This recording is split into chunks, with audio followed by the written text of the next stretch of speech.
my past 3 years of being a coaster enthusiast, I've luckily got to ride exactly 70 coasters in 4 countries. But which ones are my favorite?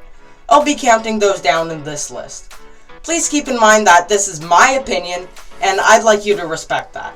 I tend to enjoy rides that are more on the extreme side, stuff like Intamin and RMCs. However, I also like graceful rides too, such as wing coasters, so yeah, just please respect my opinion. Moving on to the list, at number 25 is Colorado Adventure at Fantasyland. This is a Vekoma mine train, the only one I've been on, but from what I've heard, it's one of the best. The whole ride, you're just going in and out of tunnels. There's 3 lift hills, and it's quite thrilling at points. It has this nice helix finale where it goes around a pond. Pretty good ride. At number 24 is Silver Comet at Fantasy Island. This thing is just not talked about enough. At first it seems just like your average CCI, but once you ride it, you realize the restraints are like broken. They only lock a certain way down, so if you're in the front, once you hit that first turn, as well as another turn later in the ride, you just go flying. That is the closest I've ever felt to flying out on a coaster. It's just not talked about enough. Coming in at number 23 is Stealth at Thorpe Park. It's the second tallest coaster in England, and while it isn't the longest ride, it is such a rush. You just see the light count you down, and then all of a sudden you just launch. It's super intense. Next thing you know, you're 205 feet up, then you're right back down. It's so exhilarating and fun. At number 22 is Viper at Darien Lake. This here is a great arrow. It has 5 inversions, you have a vertical loop, a batwing without the brakes before it, so you just fly through, and 2 corkscrews as well. Its trains look very nice, and it has some good scenery. It's really enjoyable, and hopefully it stays around for a long time. At number 21 is Vortex at Canada's Wonderland. It's a larger version of the Bat at Kings Island, and from what I've heard, Vortex is one of, if not the best, aero-suspended coaster still operating. The lift still goes over Wonder Mountain, so it's kind of a terrain coaster. Most of the layout is over the lake. The helix actually goes around the Yukon Striker's drop, so there's some great interaction there. It's a pretty good ride. Coming in at number 20 is American Thunder at SF St. Louis. This is currently the only GCI I've been on, and from what I've heard, this is one of the weaker ones, which it's amazing because it's so good. So many great airtime moments. It has that classic wooden coaster feel without giving you a headache. It's just a great wooden coaster. Also, shout out to the crew there as well. They're pretty great. Coming in at number 19 is Dragon Mountain at Marineland. Talk about underrated. This thing is just amazing. The layout does get a bit meandery, but the station is beautiful, the inversions are great. It actually features the only bow tie inversion in the world. But yeah, super great coaster at a super obscure park. At number 18 is the Swarm at Thorpe Park. Pretty good wing coaster. These things get a lot of hate, but I personally enjoy them. The Swarm has some great elements and great theming. I really enjoyed that inline twist over the station and great ending to the ride. It looks great off-ride as well, so yeah, really fun coaster. Number 17 is Tantrum at Darien Lake. This ride is truly the definition of short but sweet. It's a clone of Iron Shark in Texas. It has a vertical lift with that beyond vertical drop. The only real inversion on this ride is the Immelman. The others are just debatable.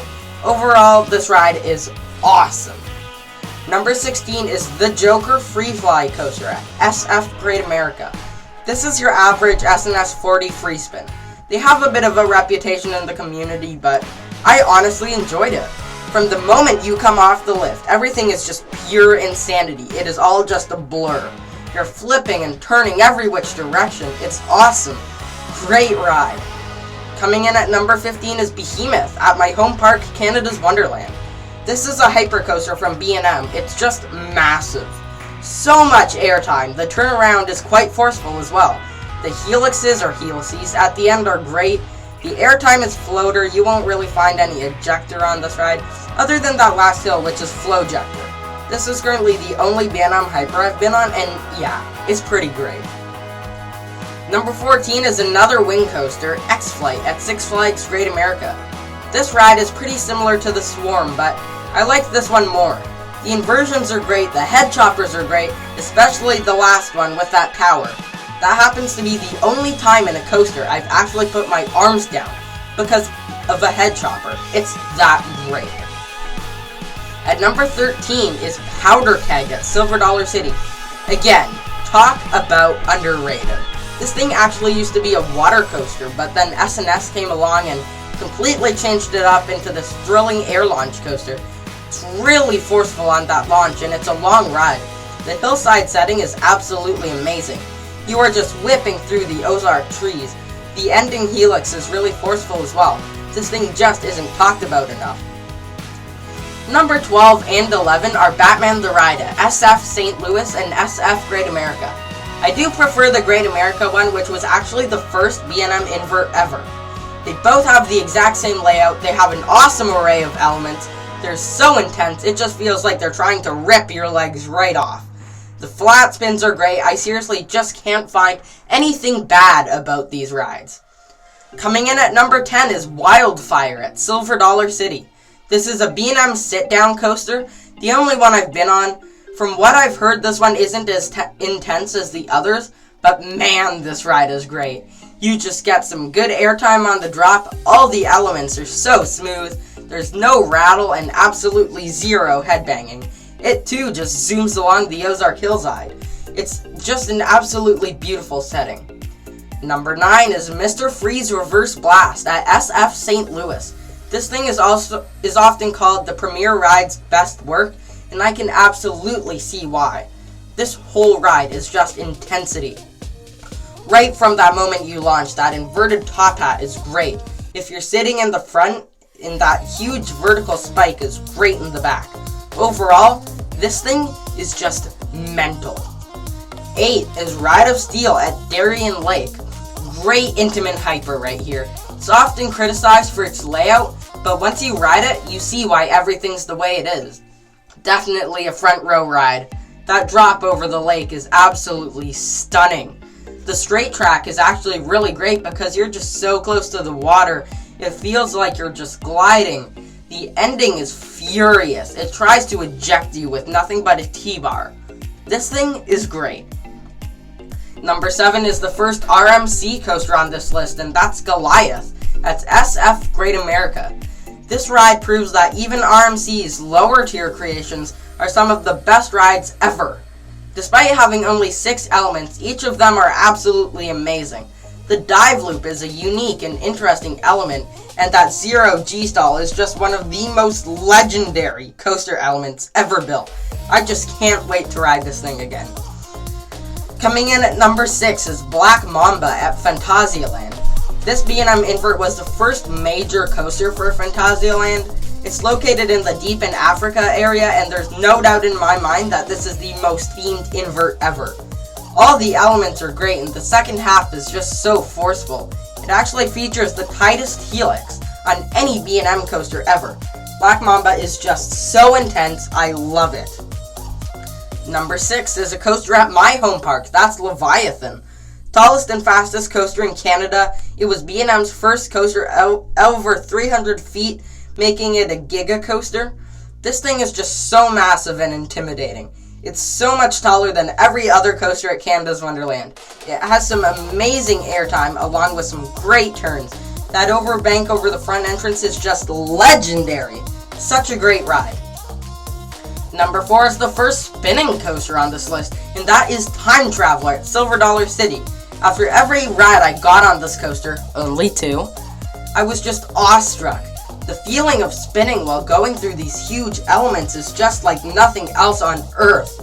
That 10-story vertical drop out of the station is just surreal.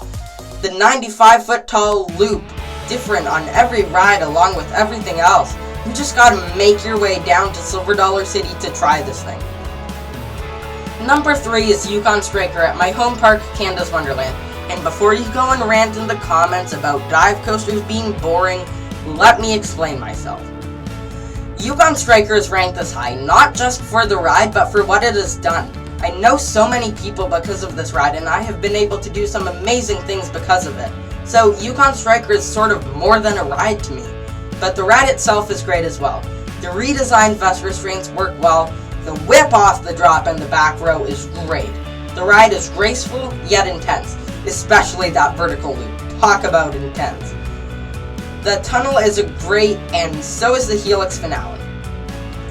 Coming in at number 2 is the one and only Tehran at Fantasyland. This thing is legendary. It's often called the most themed coaster in the world, and I have to agree. This ride's twists and turns so much, and it does have a few of those high-quality, intimate, and snappy transitions people seem to love. It's sad that not many people have been on this ride because, you know, it's not in America. But yeah, everyone needs to get out to Brühl, Germany right now and take a ride on this thing. What could be my favorite coaster I've ever ridden? Well, that award goes to Silver Dollar City's Outlaw Run. I first rode this in the back row and wasn't sure what to think, but the moment I rode in the front, I was flabbergasted. I was just astounded that a coaster that good could ever exist. The inversions, the airtime, the intensity, all of it works together to make this absolutely astonishing ride experience. There is no doubt in my mind that this is one of the best coasters out there. So if you haven't already, go to Branson, Missouri, and marathon the hell out of this thing. It's not like it ever gets any lines. Well, that does it for my top 25 coasters I've ever been on. What are your favorite coasters? Let me know in the comments. Anyways, thanks for watching, and like, comment, subscribe.